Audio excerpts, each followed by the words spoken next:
જીજ્ઞાબેન, તમારો સવાલ છે કે આપણે જે પણ ભોગવીએ છીએ એ કર્મથી મળે છે.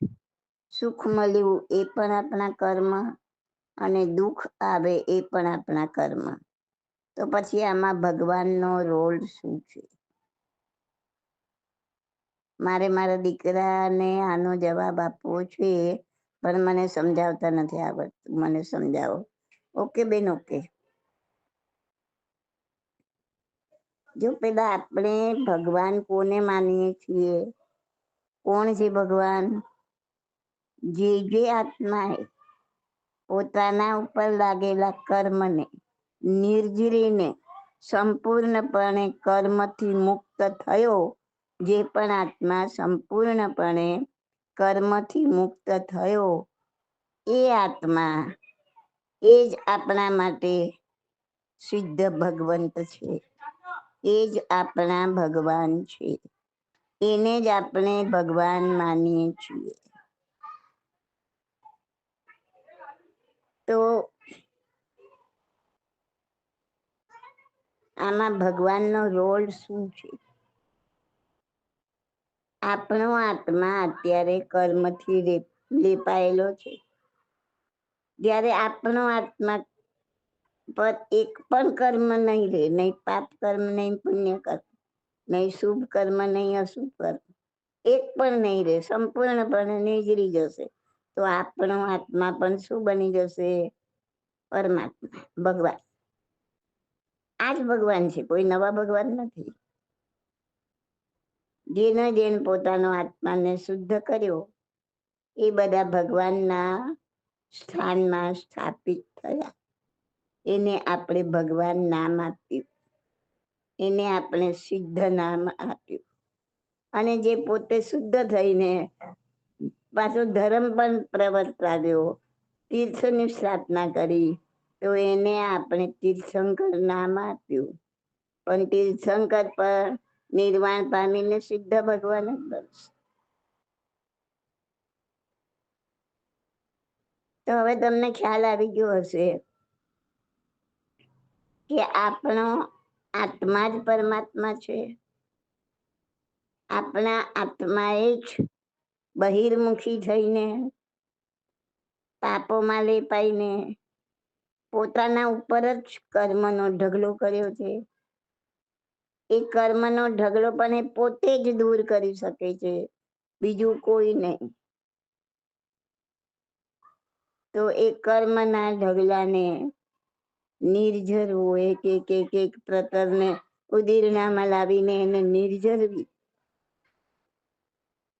અને નવા ના આવવા દેવા. એક બાજુ નિર્જરતા જાઓ અને બીજી બાજુ નવા જમા કરતા જાઓ, તો તમે ક્યારેય ભગવાન નહીં બની શકો. તમે ક્યારેય સંપૂર્ણ કર્મથી મુક્ત નહીં થઈ શકો.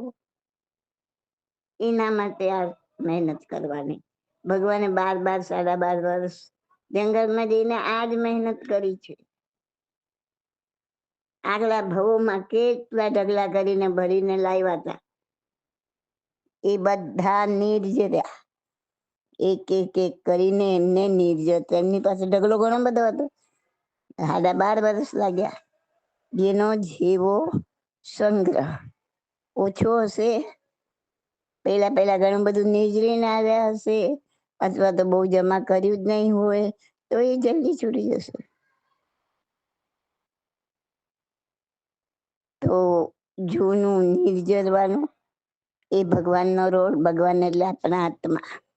આપણા આત્માનો એ જ રોલ છે. એ જ રોલ એને ભજવવાનો છે કે નવા કર્મોને આવવા દેવા નહીં, એટલે કે આશ્રવ થવા દેવા નહીં, એને રોકી દેવા, એટલે કે સંમત કરવા. અને જે જૂના ભરીને લાવ્યો છે એને એક એક કરીને નિર્જરવા, ક્ષમતામાં સ્થિર થઈને એને ઇરાડિકેટ કરવા, એને કાઢી નાખવા, અને પોતે કર્મથી મુક્ત થવું. અને કર્મથી મુક્ત થયેલો આપણો આત્મા એ જ ભગવાન, એ જ પરમાત્મા. એટલે તો કે છે કે દરેકની અંદર આત્મા છે, એ જ એનો પરમાત્મા છે. એ જ પરમાત્મા છે. તમારો પરમાત્મા તમારી અંદર જ છે. તમારે બહાર ક્યાં શોધવા જવાની જરૂર નથી. કોઈ સ્થળે જ્યાં 3 સ્થળ શોધવા જવાની જરૂર નથી. એટલે પ્રતિક રૂપે આપણે મૂક્યું છે તમારી પાસે જ. એના શુદ્ધ સ્વરૂપને પ્રગટ કરો એટલે એ પરમાત્મા અશુદ્ધ સ્વરૂપમાં તમારી સાથે છે અત્યારે. પણ 8 રૂચક પ્રદેશ એવા છે આત્માના કે જેને ક્યારેય અશુદ્ધિ લાગતી નથી, ક્યારેય કોઈ કર્મ લાગતો નથી. એટલે જ કે છે કે ભાઈ આ જે 8 રૂચક પ્રદેશ કર્મ રહિત કાયમ માટે રહે છે એ પરમાત્મા સ્વરૂપ છે. પરમાત્માને પણ એક પણ કર્મની અશુદ્ધિ હોય નહીં. એમાં સૂચક પ્રદેશને ક્યારે પણ કોઈ પણ જન્મમાં જાઓ આત્મા તો એ જ રહેવાનો છે ને. તો એમાં એ 8 રૂચક પ્રદેશ જ રહેવાના છે. અને 8 રૂચક પ્રદેશને ક્યારેય કર્મ લાગે નહીં. એટલે એ પરમાત્મા સ્વરૂપ છે. એટલે તમે જે કલ્પના કરતા હોય કે આ ભગવાન અલગ, આ ભગવાન છે સામ ભગવાન બેઠા છે, એ આપણને કઈ મદદ કરે છે, રોલ કરે છે, ના, તમારી અંદરનો ભગવાન. તમે જેટલો એને મુક્ત કરશો કર્મોથી એટલે તમને હેલ્પફુલ થશે. કેમ કે તમારા વિકારો નીકળતા જશે, કર્મોથી મુક્ત થશો એમ તમારે એક વિકારો નબળા પડતા જશે, નબળા પડતા પડતા ખતમ થઈ જશે. વિકારો ખતમ થાય એટલે બધા ગુણો ખીલશે. તો જે તમને મેળવવાનું છે એ આ રીતના મળશે. આત્માને જે રોલ ભજવવાનો છે એ આ રીતના ભજવશે. અને એક પોઈન્ટ એવો આવશે કે જ્યારે તમારો આત્મા બિલકુલ કર્મોથી મુક્ત થઈ ગયો હશે. ઓકે, ખ્યાલ આવ્યો? એટલે તો કહ્યું છે ને નરસિંહ મહેતાએ શું કહ્યું, જ્યાં લગી આત્મા તત્વ ચિંત્યો નહીં ત્યાં લગી સાધના સર્વ જૂઠી. જ્યાં સુધી તમે આત્માને જ પરમાત્મા તરીકે ચિંતતો નથી, જ્યાં સુધી તમે આત્મામાં રહ્યા નથી, બહાર જ ભાગ્યા કર્યા છો. આત્માની પાસે જ રહેવું નથી તમને. આત્મા તમારી પાસે પણ તમે આત્માની પાસે નહીં. એટલે તો કર્મ બંધન થાય છે. સજાઈમાં આવે છે ને, શું આવે છે, જીવરામજી બારણે મત જાસોજી, આતમ રામજી બારણે મત જાસોજી. એ આખી સજાય છે, મેં સમજાવેલી છે મારા આ ઓડિયોમાં હશે, યુટ્યુબમાં હશે. બારણે ના જશો એટલે બહાર ના જશો ભાઈ. આપણે તો એક ક્ષણે અંદર નથી રહેતા, રહીએ છીએ એવરી મોમેન્ટ. ક્યાં તો અહીંયા ભાગ્યા, ક્યાં તો ત્યાં ભાગ્યા. તો જો ખરેખર તમારે આત્માની મુક્તિ કરવી હોય, તમારે આત્માનો પરમાત્મા બનાવવું હોય તો સજાઈમાં કહે છે કે બહારને મત જાશો, બહાર ના નીકળો, આત્માને બહાર ના જવા દેશો. એટલે મનને અહીંયા તો અહીંયા ભાગવા નહીં દેતા, એને અંદર રાખજો.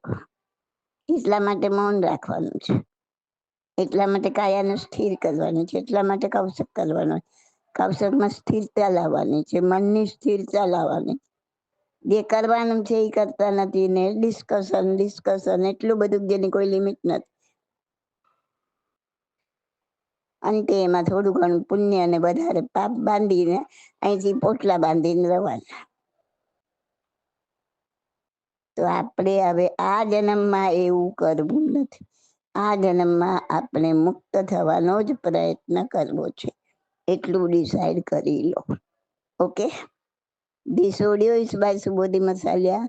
My contact number is 8850088567. અને આવા સવાલ જવાબ વાંચીને સમજીને અંદર ઉતારો. મારી 3 બુક બહાર પડી ગઈ છે, 4થી લખાઈ રહી છે. 3 બુકમાં થઈને 950 સવાલ જવાબ છે. ફ્રી ઓફ ચાર્જ છે બુક્સ, અત્યારે મળી રહી છે. વસાવી લો. રોજ ઓછામાં ઓછું 1 પાનું વાંચીને સુઈ જવું એવો નિયમ કરો. તોય ક્યાંક ક્યાંક માર્ગ બનશે, ક્યાંક રસ્તો મળશે, કંઈક સમજણ પડશે કે શું છે, શું સમજીને બેઠા છીએ અને શું છે. મારે યુટ્યુબ ઓડિયો બધા સાંભળી જાવ, યુટ્યુબ વિડીયો, એમાં બધા સવાલ જવાબ જ છે. આવા આ સવાલ જવાબના ઓડિયો જ એમાં મૂકેલા છે યુટ્યુબમાં. એ બધા એકથી માંડીને 550 થઈ ગયા લગભગ, બધા સાંભળી લો. પછી તમે મને સમજાવતા થઈ જશો. તમારે મને સવાલ નહીં પૂછવો પડે, તમે મને સમજાવશો. પણ એટલી મહેનત કરો. ઓકે.